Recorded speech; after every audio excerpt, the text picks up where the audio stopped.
Well, it's about breakfast time. I've decided to come right here next to the water, and adjacent to the water is what's known as a Bakasihan. It's sort of like a one-stop shop carinderia for all the seafood goodies.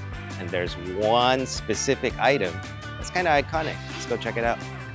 Bakasi, or eels, are a Cordova specialty, an ingredient of the area, and in abundance, as you can see from the number of fishing vessels just outside the door.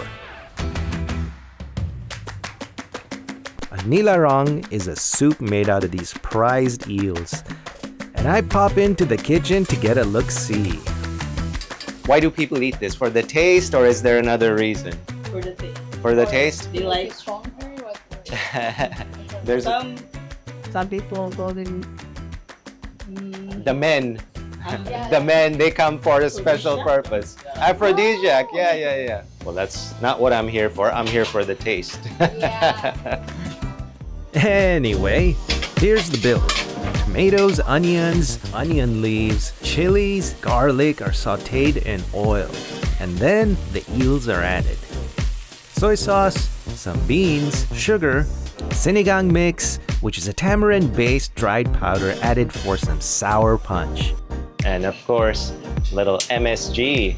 Okay, a lot of MSG. Ooh. This is a very Filipino thing. You won't find any household here without MSG or sinigang mix in their pantry. 15 minutes on the simmer, and there is my Bakasi Nilarong. Let's do this. All right, it's not even high noon yet, and I'm about to tuck into a big steaming bowl of, look at that, Bakasi. It looks a little oily, but tell you what, I saw the amount of oil that she added. It wasn't much. So all this oily sheen that I'm seeing, it must have come from the eels. So yeah, you know what? I'm keeping an open mind. There we go, a little bit of broth. The bones are there, chewable. That's actually good, yeah.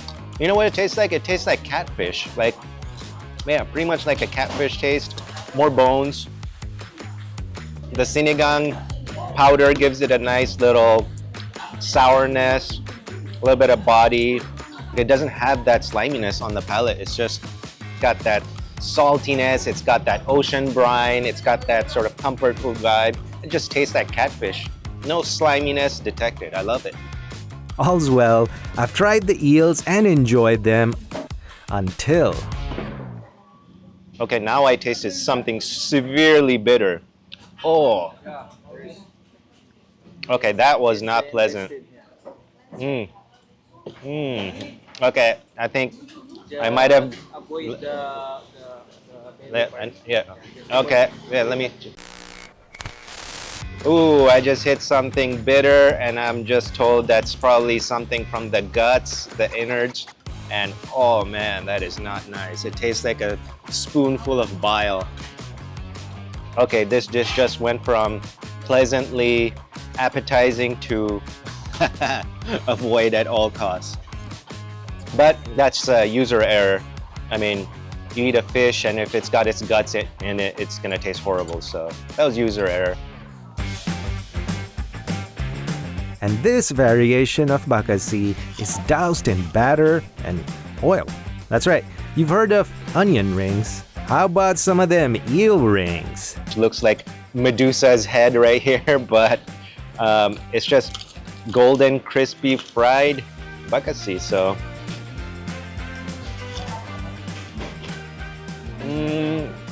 okay, yeah, this is more my jam. This is like potato chips consistency.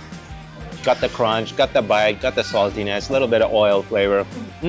This is good. A little bottle of beer, and this, match made in heaven.